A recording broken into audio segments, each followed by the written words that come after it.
il faudra taxer l'IA et les robots. Alors, pas pour freiner, hein. Ça sert à rien. On freine pas le futur, on freine pas le progrès. Mais pour permettre aux États et aux citoyens de continuer à tenir debout, il faut taxer pour que les gens puissent vivre, les gens qui n'ont pas de travail ou les gens qui travaillent très peu à cause de la robotisation, l'IAtisation, que ces gens continuent à vivre. Donc, le système social, ben, finalement, il ne faut pas s'en débarrasser. Au contraire, il va falloir le renforcer. Mais pour arriver à faire ça, on ne peut pas le faire au niveau d'un État, parce que si un État taxe massivement l'IA et les robots, bah, les entreprises, elles se placent ailleurs, dans l'État à côté, et puis elles font business avec ton État, il n'y a pas de problème, mais elles seront taxées ailleurs, peut-être pas taxées du coup. Donc ça doit être fait d'un niveau, au moins au niveau européen, voire mondial. Moi je pense que les entreprises chinoises, elles vont se faire du friction. Et si on fait pas ça, ben, on va rester coincé dans une équation qui est complètement impossible, parce que vous pouvez le retourner dans tous les sens, il n'y a pas de solution. Donc il faut qu'au niveau mondial, bah, qu'on cherche une solution commune pour le nombre incroyable de gens qui vont se retrouver sans emploi. L'emploi, ce sera plus ça la clé. En fait, ce sera plus la norme, l'emploi, ce sera l'exception.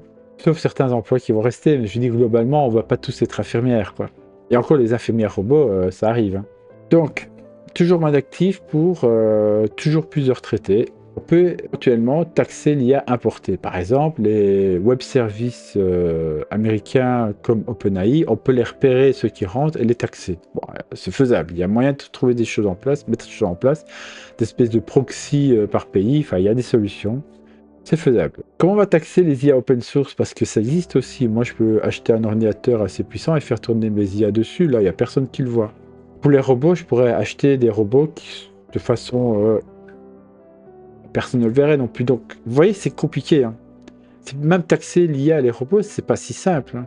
Puis encore une fois, ça peut être délocalisé sans problème. De toute façon, tout ce qui est digital est délocalisable. Ben, les robots, c'est plus compliqué, évidemment. Si vous devez faire tourner un entrepôt qui se trouve à Bruxelles, vous n'allez pas délocaliser les robots dans un autre pays, quoi, à Bangkok. Mais malgré tout, la Chine, elle est déjà prête. En fait, en Chine, on enseigne déjà l'IA dans les écoles, voire les écoles primaires, hein.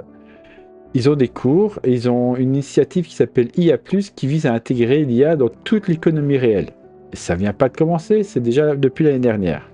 Donc, ils placent l'IA dans les industries traditionnelles, les services publics, l'agriculture, la santé, etc. L'approche se veut sectorisée, pragmatique et ciblée. L'IA, pour eux, est une priorité nationale. Vous voyez qu'on n'est déjà pas du tout dans la même logique. On parle de pays comme la Chine ou même les États-Unis, en quelque sorte, pour qui l'IA, c'est l'élément numéro un de l'économie.